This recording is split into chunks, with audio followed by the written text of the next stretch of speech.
and I just have to live, and I wanna give. I'm completely positive. I think this time around I am gonna do it like you never knew it. Oh, I'll make it through. The time has come for me to break out of the shell. I have to shout that I am coming out. Welcome to the show, Never Too Late Ever, where we focus on making the next chapter of your life, the very best chapter of ever. of ever. I am your host, Lorraine Hoving, and I am glad you are here this very day. This day will change your life. Open your heart, open your ears, and listen, and you will find a gem, a treasure that you can apply to your life today. And today's topic is called How to Get Unstuck, and lots of us get stuck. And I'm thrilled that our guest from last week, Kaz, Dr. Kaz, is back with us today. Hi, Kaz. How are you this time? Again, Lorraine, I am absolutely brilliant. I live in a complex for 55 plus. Uh-huh. In an hour and a half, we're having a concert with a guy that used to play with Eric Clapton, and I am so excited. Oh, that would be wonderful. I'm jealous. That sounds great. So let me tell you a little bit about Dr. Kaz. And she's told me if you listened to the show last week, she called me a pizzazzer. Is that correct? Pizzazzer. And that is correct. And Kaz is power. So you're going to want to listen to last week's show and find out exactly what that means. But I think she nailed me. Dr. Kaz is an award-winning international speaker, executive coach, author, and brain trainer who has worked with Fortune 100 companies, international associations, 3 Olympic teams, and 34 Olympians from U.S., Australian, and Pacific Rim. She's known throughout the world as the Get Her Done gal.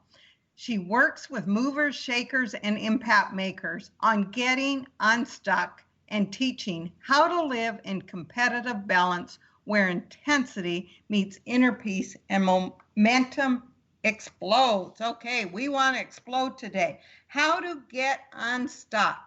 So, Kaz, how do you define someone as being stuck? What does that mean? Well, and I'll take a great story. When I'm working with my athletes, and I have a lot of golfers right now, they might say, my putter's not working. And so that is the external, I'm stuck. I can't putt. My short game stinks. And so as we peel back the layers, it's kind of like diagnosing, hey, I have itchy skin. I have a rash. Well, more than likely that's internal, not external. It's originating inside the body. So when someone is stuck, and I always say to them, here's how you know you're unstuck. You wake up in the morning without an alarm clock. You are excited to wake up. You have habits that are good for you mentally and physically, and you enjoy doing them. And you have an issue come up. It might be family. It might be career. It might be at church. And you're like, wait a minute, we can fix this. And so it really is, it's a flow. People say, I say, if you're drinking a milkshake and the straw gets stuck, how do you know? Well, I can't get my milkshake. Exactly. And so most people will say things like, I don't know. I just can't think. I don't have any clarity. I'm in overwhelm. I can't focus. My mind is like, I call it BBs in the dryer. And so when people are stuck, they generally, I'll say to them, when you're at your best, what's it like? Well, I do this and I do this. I meditate for the peace, like for you, a pizzazzer. Well, I get up and I dress in, very colorful clothes and I have this great jewelry and I just feel so magical and everything, I twirl around and my skirts twirl with me. And so you feel, it really is a feeling thing. You feel like you're comfortable in your skin. And when you're stuck, you might say, I'm just going to put on sweats today. You are not a gray sweat person. You are not someone who sits around in, lays in the sun all day. Could you do that for a little bit on a vacation? Absolutely. So when someone is stuck, they don't have the sparkle. So for me, sparkle is helping people, working, getting athletes unstuck, helping CEOs get unstuck, and it's just fun. Right. What would be some of the areas that we would get stuck in? And I was trying to think of myself, because when you get unstuck in one area, doesn't that help you get unstuck in other areas? So name some areas that's, say my audience out there, they're stuck. What would that look like? There are three main areas, and I call it the H³ rule. And anybody that's a chiropractor will understand this terminology. But there are three main areas where you can get stuck. You can get stuck in your head, and that comes with overthinking, overwhelm, belief systems that might be outdated. You can get stuck in your heart. So head is results. Heart, as we talked about last week, is trust. So you get stuck with trusting yourself, trusting those around you, trusting the world. And then the third one is your hiney, which is what you take action on. So if your head, heart, and hiney, which is structurally correct, are in alignment, then so what you think and what you feel and what you take action on are all the same. So here's a great example.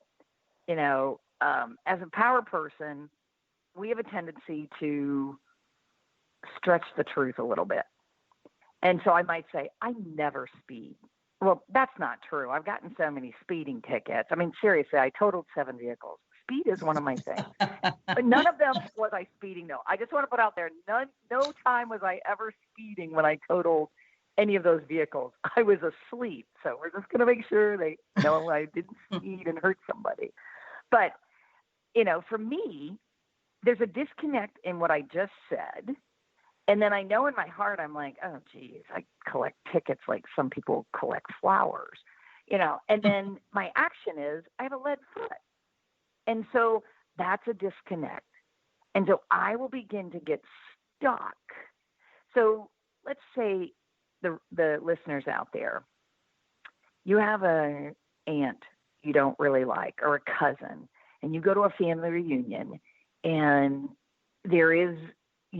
for whatever reason, they look down at you. They don't speak nicely to you, whatever it is. And you've been hanging on to this for a couple of decades. Well, you're stuck in that relationship. It will never move forward until you forgive. Right. You forgive them, and here's the bad thing. I would say in my head, not out loud, I forgive you for being so stupid and not treating me well. And later on in life, like 20 years later, I'm like, yeah, that was not a good forgiveness prayer. Right. And I'll just say, look, I forgive you because I bug you. And I get it. I bug some, little dogs bug big dog people and big dogs bug little dog people. They all love dogs. But a lot of times, toy poodle, toy teacup, look at a Great Dane and go, get him out of here. And so if you can't forgive someone, you're stuck. If you get frustrated, remember you said forgive yourself. I think you said when you talk to yourself in our last session, it's the language you use with yourself. Mm-hmm. It's the same thing here. Like if you have guilt, I call it the cancer emotions. If you have guilt or shame or embarrassment, all of those are cancers. You're stuck. So I said to you, Lorraine, I love your blue hair. You'd laugh and go, I don't have blue hair. And they'd be like, so you're not stuck about your hair. But for years, I was an overweight child, lost the weight as an adult. But if someone said to me, Oh, looks like you've gained a few pounds. Oh my gosh. Mm-hmm. Those were fighting words. Well, I may have gained a few pounds, but I'm still not as stupid as you. And so that would be my response. And I'd think, yeah, I'm stuck on the whole weight thing. So that's how I tell. The tears come, the defenses get up, the weaknesses of your personality come out.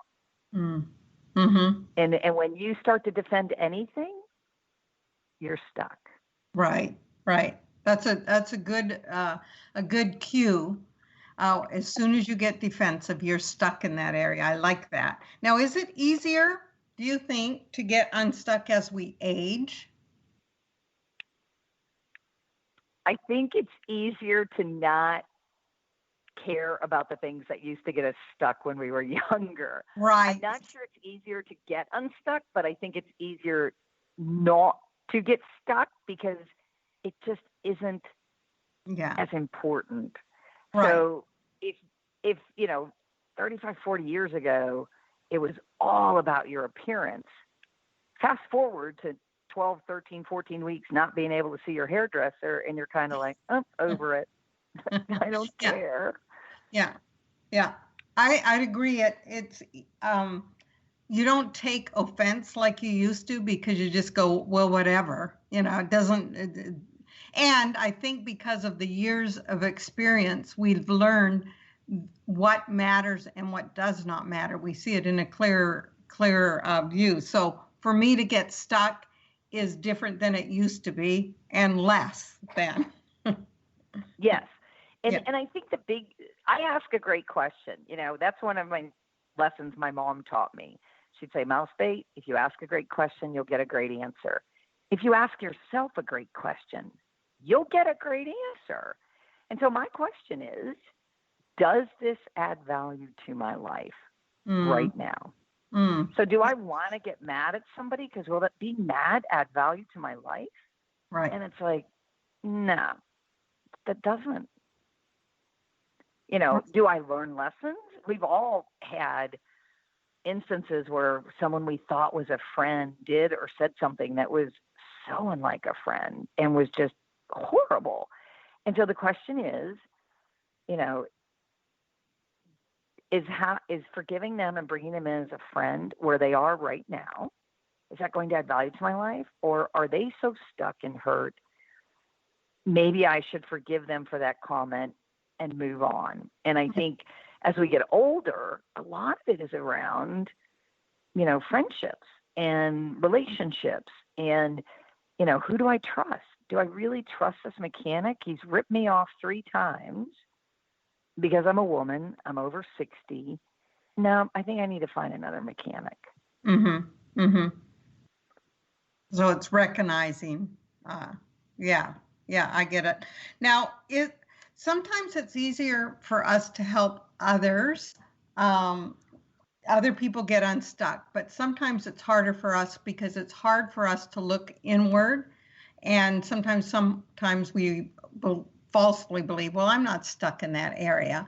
So do you find that it's sometimes easier to help others get unstuck than it is for us because we're possibly being stubborn or not willing to admit that we might be stuck? Always.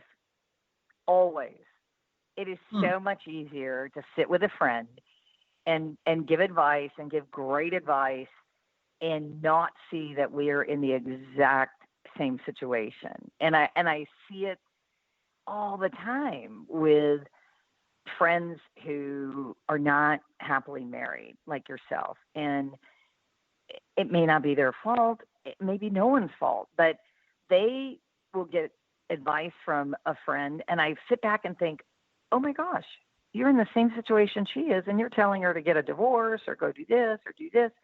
And you are in an abusive or an unhappy marriage. And, I see it in business. 12, 15 business people will sit around a mastermind table, and 11 of them will give the 12th one all this advice. Oh, you need to do this, and you need to do this. And I always say, how many of you are doing the advice you just gave him or her? And the room gets deadly silent. And it's like, oh. And I think that is, you know, if someone has a burn and you're changing the dressing, the